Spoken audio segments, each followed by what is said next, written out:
Azanao politika nareo efa avy eo hoe miteny amin'ny fiteny zay fa atao foana sy azahoany avinazy ao afakary zany na ny intonation na ny accent na ny ombolana original fa mezaka mahazo miafy koa satria zay misy ny resantsika mikandre publike sy ny firenena.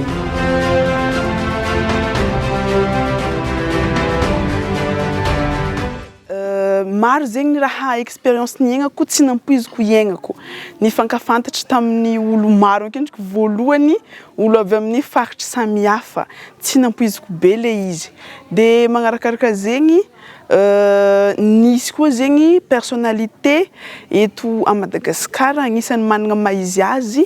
ny fanody taminay participante de ny partage le traikefan'rô zegny rô nampitombo ny connaissance zay efa nanagnana tagny aloha de nagnamafy koa ny motivation pour réaliser les objectifs à venir.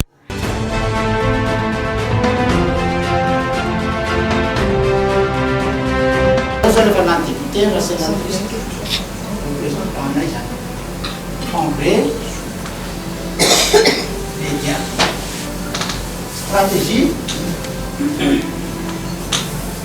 idéologie, discours.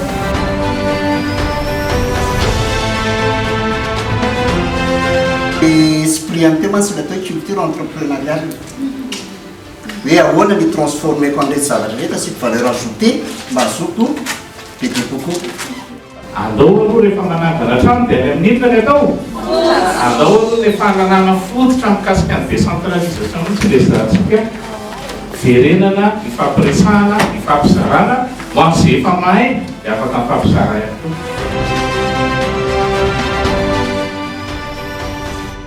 Le votoaty le programme mihitsy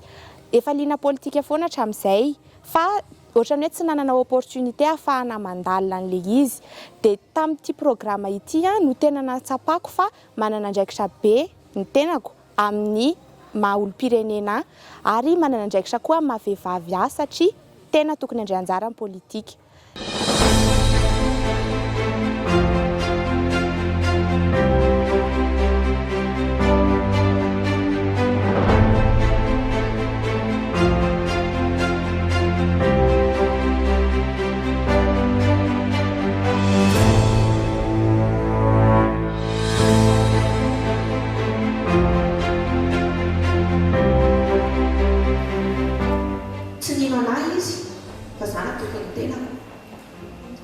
En 2017 nanaraka formation leadership politique dia tamin'izay fotoan'izay no teny hoe afaka mandat anankiroa izany hoe 2023 dia hitsaka dia ny tanàna eto Antananarivo renivohitra.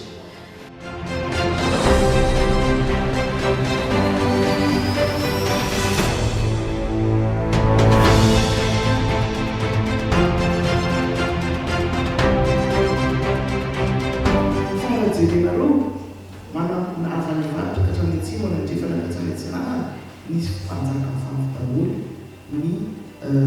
ataontsika hoe ny royaume madikekely Madagasikara rehetra ary nisy ny mpanjaka vavy izay tena manalaza ao anatin'ny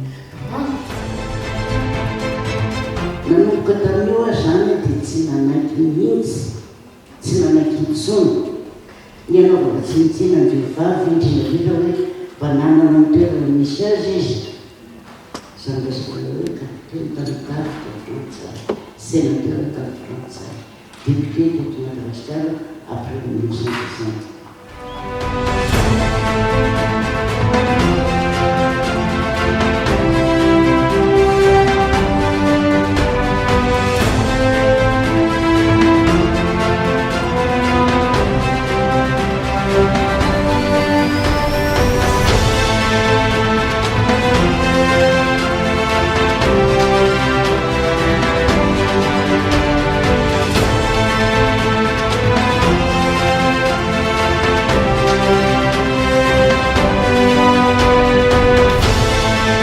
Nahazo tombony be dia be tokoa aho tao anatin'ny fandraisana anjara tamin'ity fampiofanana nampanaoviny izaty ao amin'ny programme iongomany politique sy programme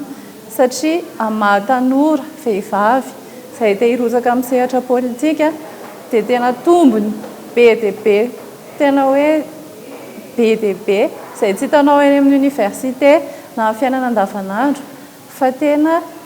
avolenta ilay fampiofanana.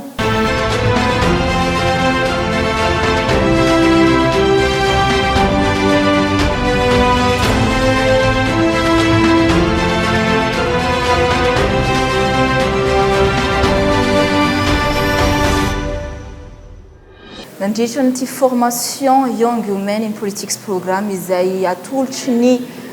EISA ho anay mpandray anjara mpiofana anatin'ity formation ty dia amiko manokana challenge défi maro no azoko tanatin'ny tato azoko lazaina hoe opportunité satria voalohany aloha nanampy fahaizana ny raha fa nianara tany ampianarana tany amin'ny université dia ny hamafisina tady nandritra n'izay formation nomeny EISA zay.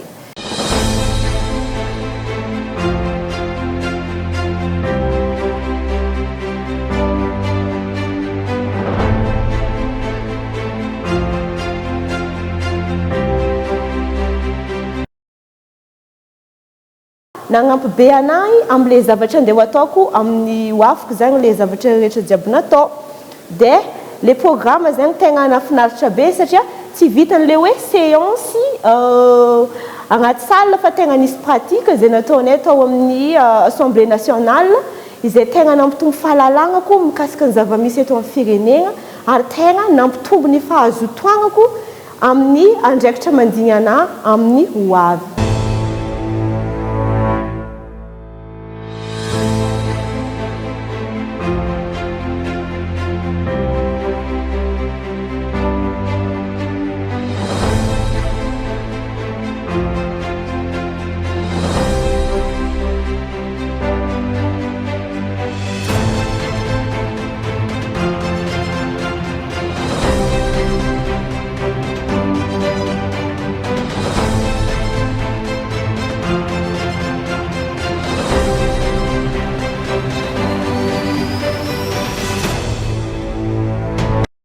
Anisan'ny nanana tombony izahay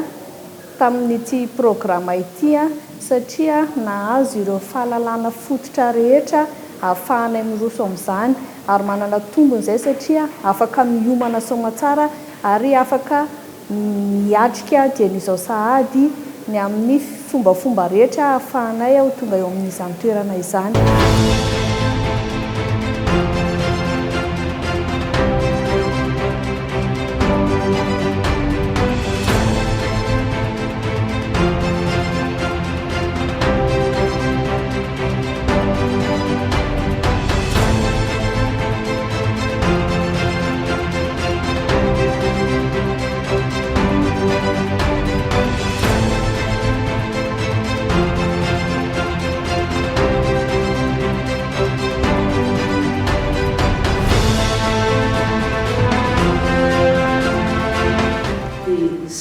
Tapakevitra dia toto maneho tsy maintsy latsaka satria mila mahafantatra hoe misy lanjany ve za politiquement sa tsy misy lanjany dia alao 8 eo zay 8 eo.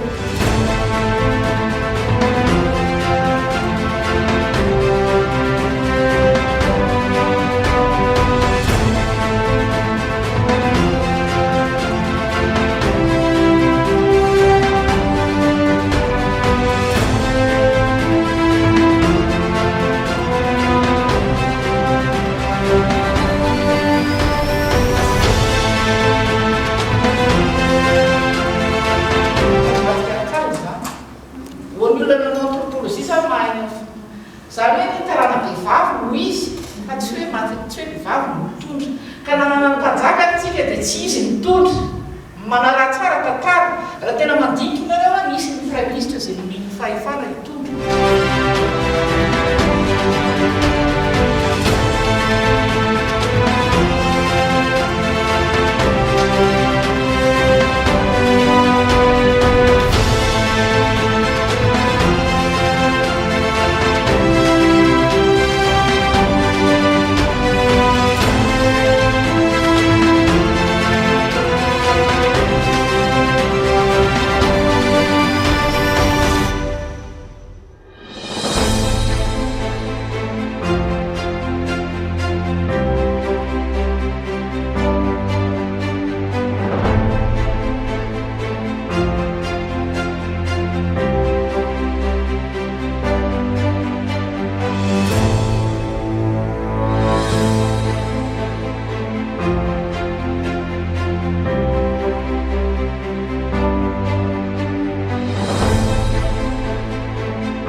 Ny engouement ny politique programme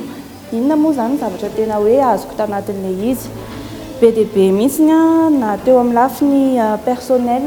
na teo amin'ny lafiny hoe arak'izay mahaprograma momba ny politika anazy zay dia betsaka ny zavatra hoe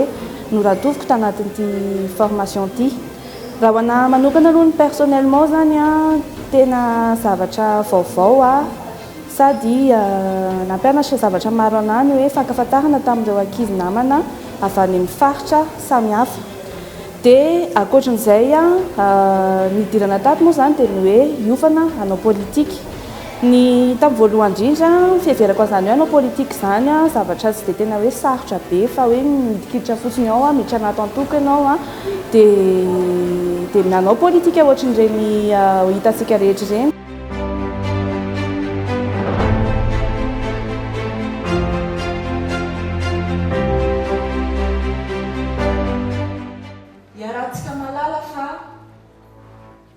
Manana anjara toerana bevata ny vehivavy na misetra ny fampandrosoana ny fiarahamonina misy azy zay na misetra fampandrosoana ny firenena zay. Haitsika koa nefa fa maro anisan'ny vehivavy na statistika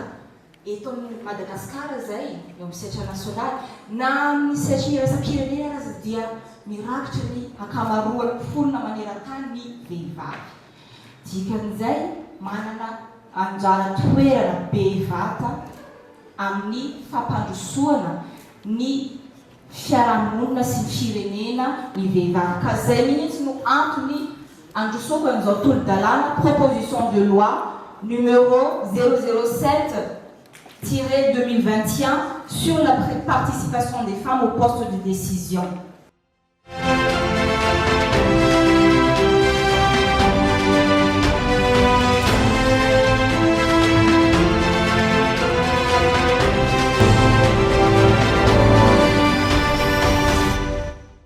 Hitako hoe riche be zegny le programme ary tegna ilaigna raha karaha ty mba ahafahanay manana bagage raha hiakatra zegny poste décisionnel zegny eto amin'ny firenena.